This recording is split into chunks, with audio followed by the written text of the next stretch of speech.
xibaar yu wér te wóor ca tàng ba abonnez-vous pour ngeen di mën di jot suñuy vidéo. dal leen ak jàmm seen chaîne bi di Buzz 221 HD kii di Amadou Djiba di porte-parole waa MFD maanaam rebelle yu nekk ca Casamance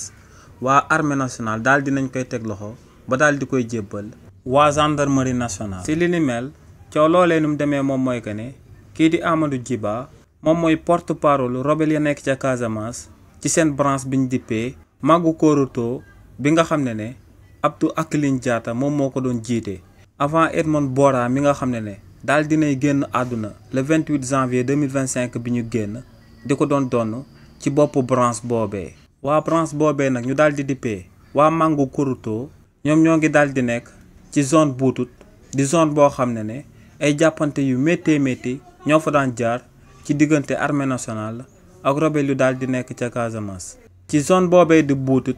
le 30 mars 2000 lañ farayee woon ak policier bu doon uyoo ci turu Marc Kamfoni nekkoon brigade chef ci zone boobee di buutut waaye tamit ginnaaw bañ ca tegaate woon 16 ans maanaam en 2016 plus précisément le 16 juin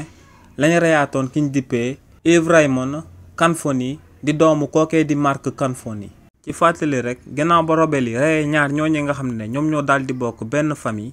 ba tey armée nationale jotu ci woon a amal benn arrestation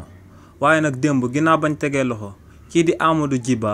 ci village bi ñu dippee Buutut Sukuta ñu gën koo xam ci turu la Golf ñu bëri dañoo daal di jàpp que ne si coow loolee ñu reye woon ki ñu dippee Marc Kanfoni ak Ibrahima Kanfoni moom moo sabab ñu daal di amal arrestation boobee ci jëmmam. donc lu leer ba am daal moom mooy que ne kii di Amadou Djiba waa armée nationale daal dinañ koy teg loxo ci village bi ñu dippee Buutut Sukuta daal di situé wu 9 kilomètres ci Ziguinchor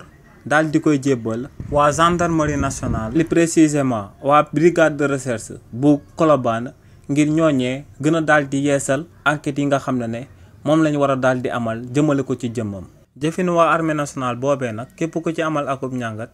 di nga daal di gis que ne tontu la jëmale ko ci opposition bi nga xam ne si lu yàggul dara kii di Bougar Diouf daal dinay génn di jiiñ premier ministre bii di Ousmane Sonko que ne dafa daal di bëgg a dooleel rébellion bu daal di nekk ca Casamance. ndax kookee di Amadou Djiba ginnaaw bu premier ministre bii di Ousmane Sonko njëkkee woon a wax ci lu sabab ñu daal di affecté ki ñu dippee général Souleymane Kandé kookee ci wàllu boppam moom moo génnoon di doon tëkku gouvernement bu bees bi. di leen di daal di xamal que ne rébellion bi xaajul bay jeex ca Casamance te kookee di Amadou Djiba daal di nañ koy teg loxo daal di koy placer en garde à vue ci réewu Sénégal te li ni mel lu muy firndeel moom mooy que ne premier ministre bii di Ousmane Sonko ak gouvernement bu bees bi xaajuñ bay jàppale waa MFDC comme nu ko waa opposition bi bëgg a gëmloo Sénégalais yi. xibaar yu wér te wóor ca tàng ba abonnez-vous pour ngeen di mën di jot suñuy vidéo.